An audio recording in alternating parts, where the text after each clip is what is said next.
Hi, it's Chris with Implied Music. Today I want to look at stacking, or really what we call doubling, orchestral instruments. It's a way to get new sounds out of just a single melody line. And it's a very complicated topic. So let's break it down into simple bits. Today it's woodwind and tune percussion day. Let's take a look.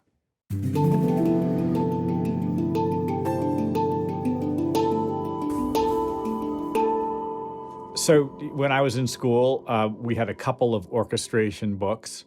The Rimsky-Korsakov book, I think, was the one that had the biggest impact on me, but for some reason it's not in my library. This Forsyth book was terrific as well, and it was the one that was the text for our orchestration class. And it talks about all the various doublings and their effects. We're going to look at some detailed stuff that wasn't available to us back in the day when we were studying, including using Isotope's insight to analyze the actual spectrographs we're creating. Another terrific book that I really like in terms of arranging and doubling and creating new textures is Nelson Riddle's orchestration book, Arranging. And he talks a lot about how to work with other melodies, but there's a good deal about how doublings affect tonality. Well, if you don't know what I mean, let's take a look at the screen and talk about it. So the instruments in an orchestra all have individual spectral signatures as a result of their overtone series. I've got a big video on the harmonic series and overtones. Check it out. Here's Isotope's insight, and here's a single flute. It's the lowest note on the flute, C. You can see it's a fairly smooth tone with well-defined peaks at each of the overtones, and then it falls off. The flute has a kind of a rough quality, and you can see the roughness up here. If I was using a synth and played a sine wave, we might just see one peak. Every instrument, here's an oboe, has its own profile, same note. And because an oboe has a kind of a nasal quality, you can see this harmonic here, the fourth harmonic, popping out like nobody's business, plus slightly rough version of that harmonic as well as the second harmonic. Well, interesting, right? And of course, doubling is about combining the two. You can play them at the same time.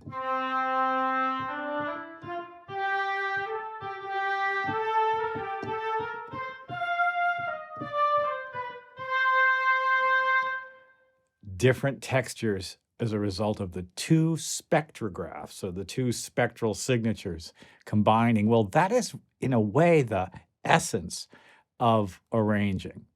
A clarinet, oddly enough, emphasizes the odd overtones, and you can see it very clearly. Here's that same C. And you can see a big old peak at the first and third and fifth overtones, and then a dip at the second and fourth. It's a square wave. It emphasizes the odd overtones. So let's say we take the oboe with its strange resonance and the clarinet with its square wave goodness and play a melody line.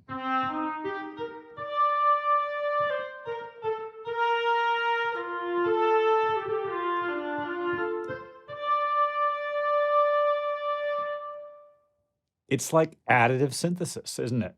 Take a look at this. Over here in Logic, I've loaded up some lower wind instruments as well. The bassoon, the bass clarinet, and because it's often included in the woodwind category, the French horn. So ordinarily, the bassoon and bass clarinet play lower on the keyboard, but I've cheated. I've used the transposition function to bring them into the same key on the keyboard as the higher wind instrument, so we can hear what it sounds like to play. Well, first take a look at the bassoon. It's funky. Another double reed instrument like the oboe and a strong resonant character. See the peaks there? It's so bizarre.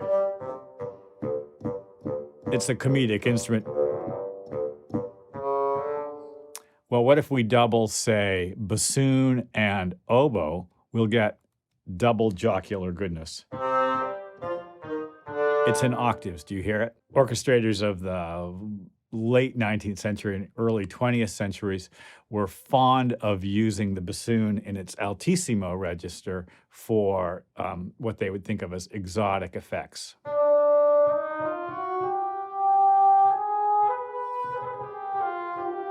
That's the poor bassoon player playing up as high as they can. It's a great effect. Well, my orchestral instrument back in the day when I was doing it was bass clarinet, and I love it.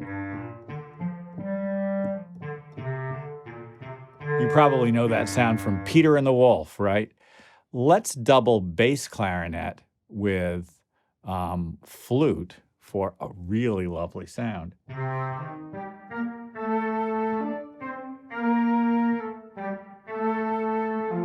Remember the square wave at the bottom and the sine-ish type wave on the top?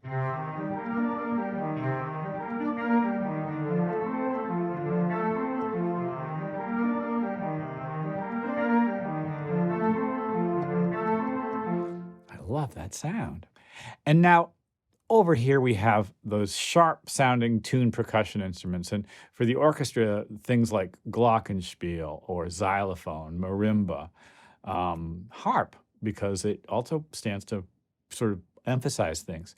One of the most lovely sounds is the very pure sound of the harp with a strong attack bit down here, doubling flute. Flute and harp is a classic combination. Xylophone gives you bite. There's a strong attack fundamental and then very high up. And if I double that with clarinet, it's a great sound, isn't it? Glockenspiel, like the xylophone, has a strong attack component, but it's metal instead of wood. Flute and glockenspiel.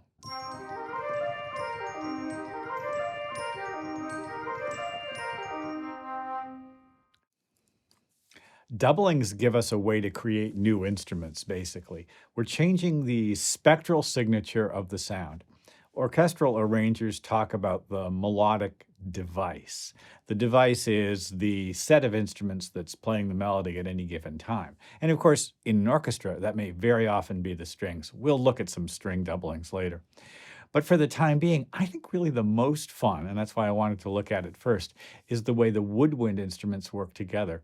Woodwinds and brass and tuned percussion, like additive synthesis, like I guess maybe subtractive synthesis, because you can also mute things. It's a way of doubling up and creating a new instrument in itself. You think of a combination of instruments being a new instrument. And that's the way I like to imagine it, right? Well, I hope this has been useful. Like and subscribe and hit that bell so you'll know when I post the next video, although just between you and me, it's probably going to be tomorrow. I'll see you next time.